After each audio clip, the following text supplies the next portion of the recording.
প্রদীপ ঘুরে শেষ করে সাবরাং 0 পয়েন্ট চলে আসলাম। আমরা 0 পয়েন্ট পার হয়ে এখন যাচ্ছি টেকনাফের দিকে।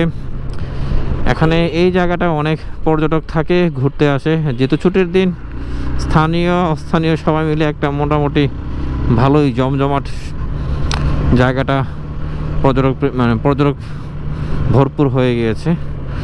আমরা সেই জায়গাটা এখন ক্রস করছি। সামনে যে আমরা ডিঙ্গি নৌকার অনেক ভোর দেখেছিলাম, সেখানে একটা হোটেল আছে, হয়তো সেখানে আমরা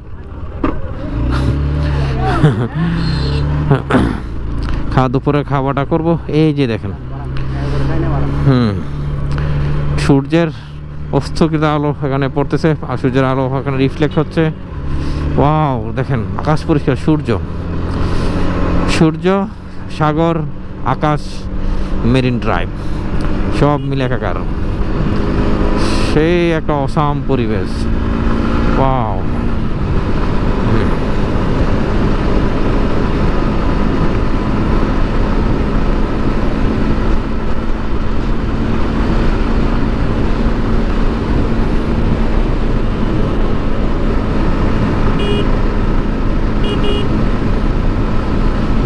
ও দেখেন মানে কিভাবে এসে বাড়ি খাচ্ছে সাগরের ঢেউ এসে, কত সুন্দর লাগতেছে। আর এখন শুধু দেখবেন ডিঙ্গি নৌকা, সারি সারি ডিঙ্গি নৌকা যদি দেখে আসছি এই চেকপোস্টের পরেই। তো এই চেকপোস্টের পরে ডিঙ্গি নৌকা। ওয়াও ওয়াও ওয়াও, কি সুন্দর পরিবেশ। ওয়াও,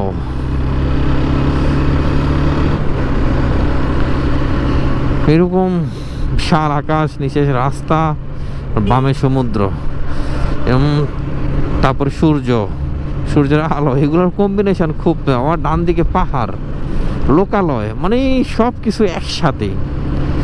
যে পাহাড় তো শুধু পাহাড় দেখলাম, রাস্তা শুধু রাস্তায় আছি, এমন বিষয়টা এরকম না। মানে সব কিছু মিলে একটা সুন্দর পরিবেশ এখানে। ওয়াও, সামনে দেখেন সারি সারি রং বেরঙের পতাকা সম্বলিত ডিঙ্গি নৌকা।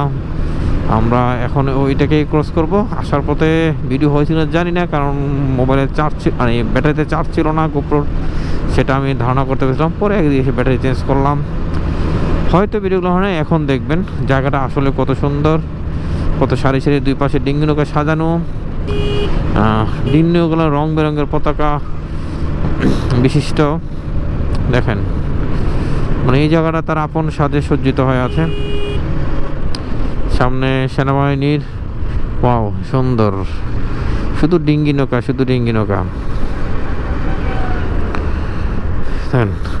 সেনাবাহিনী গাড়ি না থাকলে আরো সামনের দিকে স্পষ্ট বোঝা যেত।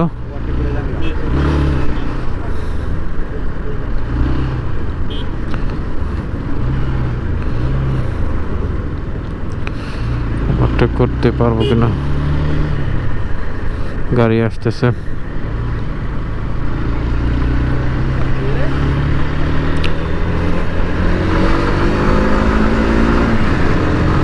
সামনে আর একটা সুন্দর ডিঙ্গি নৌকার সারি সারি, ওইটা আরো সুন্দর।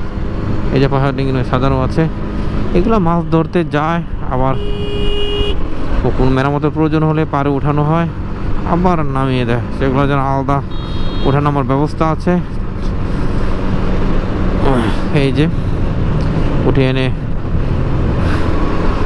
ও কিন্তু দেখেন মনে হচ্ছে এখানে, মানে রাস্তাঘাটে মনে হয় যে মাজারের মতো মনে হচ্ছে, যে মাজারের মধ্যে এরকম মনে সব রাস্তা থাকে না, পতাকা সমুদ্র রং বেরঙের, সেরকম সুন্দর জায়গা। কিন্তু এখানে অনেক গন্ধ, যেটা আমাদের কাছে এটা খারাপ লাগতেছে, কিন্তু ওদের কাছে এটা কোনো সমস্যাই না। সুন্দর একটা পরিবেশ, সুন্দর। ও কি সুন্দর জায়গা। এগুলো আসলে চোখে দেখতেই ভালো লাগে। আমরা সামনে এগোচ্ছি, আমরা টেকনাফ শহরে ঢুকবো হয়তো।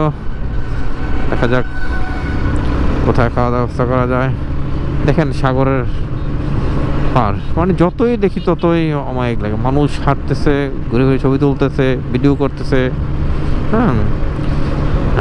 শুক্রবার অবসর দিন মানুষগুলো এখন মানুষ অনেক আগের চেয়ে অনেক ভ্রমণ প্রিয় হতো। আগে মানুষ ঘুরতো কম, এখন আসলে মোবাইলের সুবাদে ফেসবুকের সুবাদে মানুষ বিভিন্ন জায়গাগুলো দেখছে এবং সেগুলা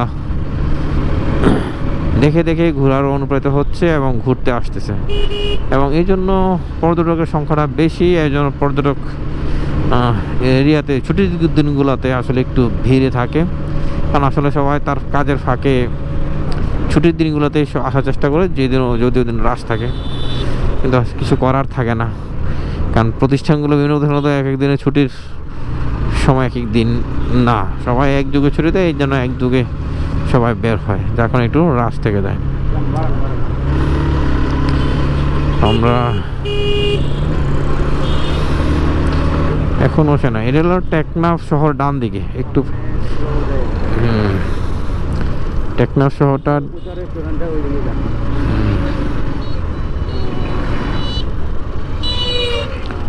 হাট